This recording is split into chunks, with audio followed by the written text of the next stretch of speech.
सबसे पहले मैं आप तमाम मीडिया पत्रकार बंधुओं को मैं धन्यवाद दूंगी कि लगातार 11 तारीख से जो पैदल यात्रा गुमला बाबा कार्तिक उरांव जी के समाधि स्थल से उनको नमन करते हुए कल हम लोग राजभवन पहुंचे और कल हमारी मुलाकात नहीं हो पाई थी क्योंकि सही से हमारी लाइनअप नहीं हो पाई थी, जिसके कारण हम लोग मुलाकात नहीं कर पाए।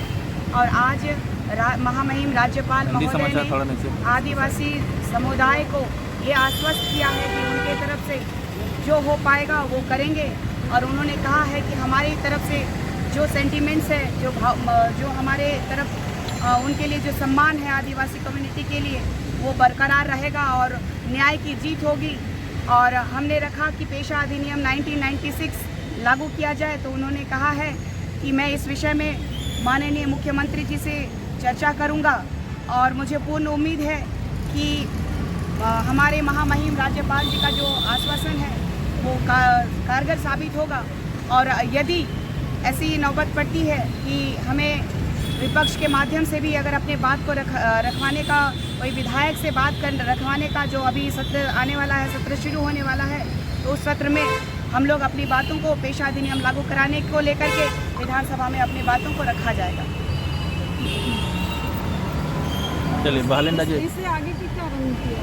क्योंकि अभी तक में जो आश्वासन मिला मुझे बहुत खुशी हुई। मुझे लग रहा था कल तक कि राज्यपाल महामहिम भी हमारे आदिवासियों के परिप्रेक्ष्य में नहीं सोचते हैं, लेकिन आज मुलाकात करने के बाद पता चला कि उनका जो हमारे लिए हृदय में प्रेम है वो मुझे बहुत ही अच्छा लगा। और मैं आश्वस्त होकर जा रही हूँ। लेकिन यदि अगर हमारा मनोबल को तोड़ा जाता है, यदि हमारी बात नहीं सुनी जाती है, पेशा अधिनियम लागू नहीं किया जाता है, इससे भी बड़ा जोरदार आंदोलन की शुरुआत करेंगे। और सब कल भी मैंने कहा था कि अगर पेशा अधिनियम लागू नहीं होता है, विधानसभा में बात उठाया नहीं जाता है, तो मैं आत्मदाह की ओर मैं कूच करूँगी।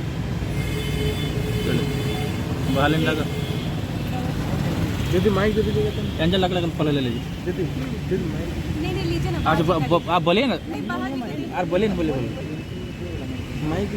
क्या आश्वासन मिला राज्यपाल महोदय से? सबसे पहले आप सभी श्रोतागण दर्शक सबको जोहार।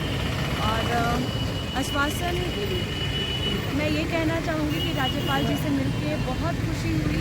वो जैसा आदिवासी समाज के लिए सोचते हैं और उनका जो काम करने का तरीका है, पहले तो हम लोगों ने पेशा कानून अधिनियम 1996 को लागू कराने के लिए ही बात करी और उन्होंने आश्वासन दिया कि वो मुख्यमंत्री जी से बात करेंगे और हमारी बातों को आगे बढ़ाएंगे, पेशा कानून अधिनियम को लागू करवाएंगे। कितनी उम्मीद है मुख्यमंत्री जी से? मुख्यमंत्री जी से उम्मीद नहीं है, झूठ नहीं बोलूँगी, लेकिन हाँ आग्रह और रिक्वेस्ट ज़रूर करूँगी कि मुख्यमंत्री जी ध्यान दीजिए। आपके समाज की बात है, आपके झारखंड की बात है, आप झारखंड के बेटे हैं, आपका झारखंड खतरे में है। अपने झारखंड की जितनी भी मिनरल्स है आप उसको बाहर मत जाने दीजिए, बेचने मत दीजिए। यहाँ का अगर वो बेचा जा रहा है तो जो रेट में मिलता है झारखंड में, बाहर अगर वो जाए तो वो अलग रेट में बिके, ताकि हमारे झारखंड वासियों को उस मिनरल से फ़ायदा हो पाए। ग्राम सभा की मजबूती ज़रूरी है। तो बस आग्रह और रिक्वेस्ट है हेमंत सोरेन जी से कि वो हमारे इस पेशा कानून अधिनियम पर ध्यान दें। चलिए बहालिंदा जी, दीदी माइक दे दीजिए। हमेशा तीर धनुष लेके घुस जाते हैं कहीं, वो माइक। आज 25 साल होने जा रहा हमारा झारखंड राज्य।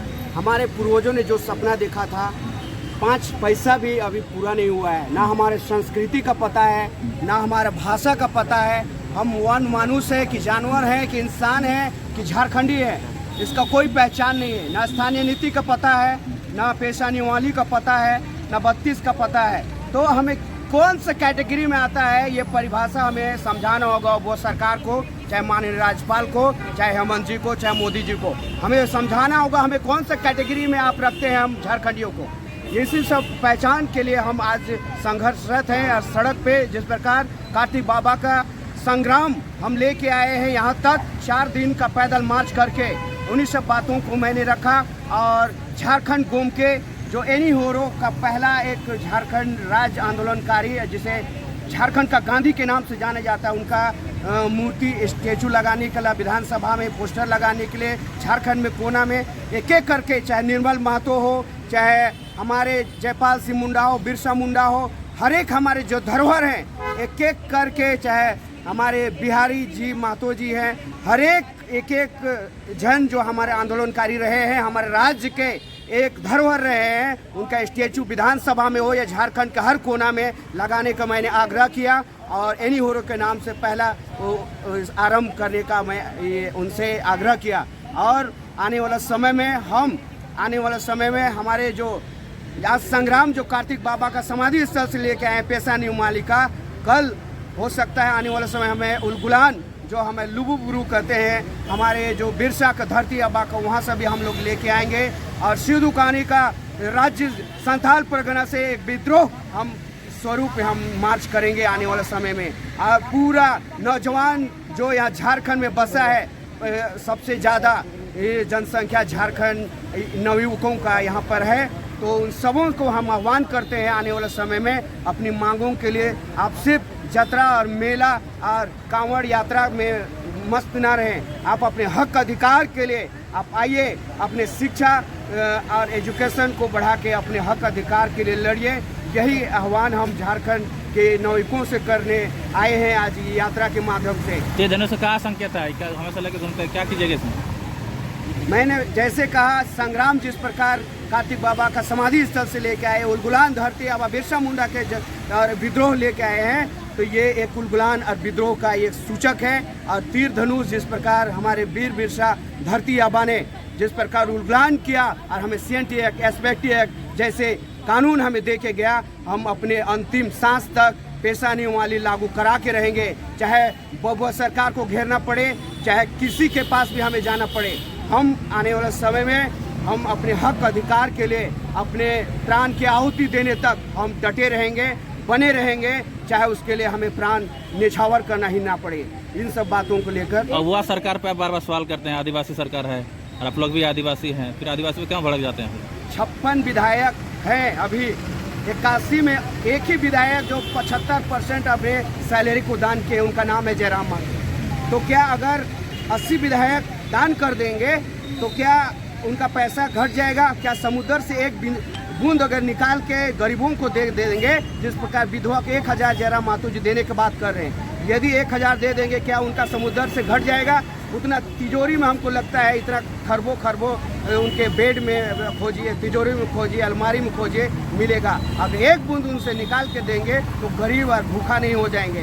तो आज जयराम महतो उनके लिए एक नमूना बने हैं, पेश किए हैं। तो आप उनसे सीखने की आवश्यकता है। 29 साल का लड़का एक झारखंड और अपने आने वाला पीढ़ी के लिए सोच रहे हैं, तो क्या झारखंड का 80 विधायक क्या कर रहे हैं? उनको पता होना चाहिए कि किस आरक्षण सीट से आपने 28 विधायक और यहाँ का संसद और मुख्यमंत्री बने हैं। आज आरक्षण में आकर सिर्फ और सिर्फ हमारे ऊपर शोषण, जिस पर नगरी का जमीन देखिए, ना सुप्रीम कोर्ट ना हाई कोर्ट ना संविधान कहता है कि आप भूमि योग्य जमीन को ले नहीं सकते। तो किस अधिकार से आप बिना ये वहाँ के मालिकों को, रईतों को समझाए, ग्राम सभा किए, आप कैसे वहाँ अधिग्रहण कर सकते हैं? ये सवाल उठता है। कहीं कारपोरेट घराने का आप चापलूस तो नहीं कर रहे हैं? तो ये सवाल बनता है। आज नागरिकों ने जिस प्रकार बाबा साहब ने ये अधिकार दिया है आपको मालिक बनने के लिए, ये वोट का अधिकार दिया है आपको मालिक बनने के लिए, चापलूस और धांगर बनने के लिए नहीं, उनके चापलूसगिरी करने के लिए नहीं। तो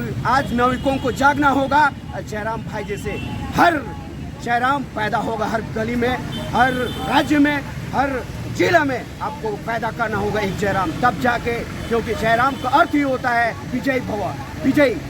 जयराम का मीनिंग जो समझ गया, भाई जयराम से कभी वो नफरत नहीं कर सकता है। 1 तारीख से विधानसभा सत्र शुरू होने वाली है, आप लोगों के 56 विधायक हैं, क्या करना चाहिए? क्या बोले? 1 तारीख से सत्र शुरू हो रहा है, कुछ सवाल रहेगा विधायकों से? आप लोग का जो विधायक आप लोग चुन के भेजे हैं, हाँ, उनसे मैं आग्रह करूंगा कि आप पेशा नहीं मुझे जल्द से जल्द बनाए। हमारे बालू, पत्थर, अब्रक, सोना, चांदी, यूरेनियम का अधिकार किस पे होना चाहिए? हमारा आधिपत्य किस से होना चाहिए हमारे ग्राम सभा में? और सरकार यही नहीं चाहती कि आधिपत्य दे दिया जाए ग्राम सभा में, तो वो हमको लगता है उनका शटर डाउन हो जाएगा, सरकार ये पे बैकफुट पे आ जाएगा, उसका तो गरीब हो जाएगा बोलता है। इसीलिए डर है कि कि कहीं गरीब न हो जाए। जयराम महतो जैसे 75% दान देंगे तो हमको लगता है रोड में आना पड़ेगा उनको कटोरी लेके, इसीलिए डरती है। आदिवासी जो विधायक है वो लोग भी 75% दान करेंगे। यस, क्यों नहीं करेगा? किस लिए आप वोट मांगते हैं हमसे? आप जब द्वार द्वार जाते हैं, चूल्हा चूल्हा जाते हैं, तो सिर्फ हमारी सेवा सर्वेंट है आप, हमारे दास है आप। लेकिन आप जब गद्दी मिलता है तो हम मालिक बन जाते हैं, हम थांगर बन जाते हैं, और हम पे शोषण करने पे, जिस प्रकार नगरी का जमीन, सिरमदौली का जमीन और जितना भी जमीन अभी लूटा जा रहा है झारखंड में, सिर्फ कारपोरेट घराने को। क्या अब विकास, किस विकास की बात करते हैं? क्या मानवता खत्म करके, इंसानियत को, आदिवासियत को, प्रकृति को मिटा के अब विकास कर सकते हैं? नहीं।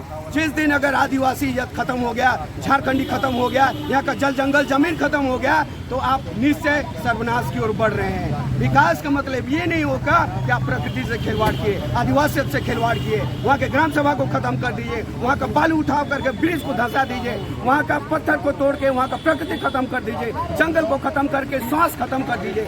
आपको श्वास चाहिए तो आदिवासियत और प्रकृति से खिलवाड़ करना बंद करना होगा। धन्यवाद।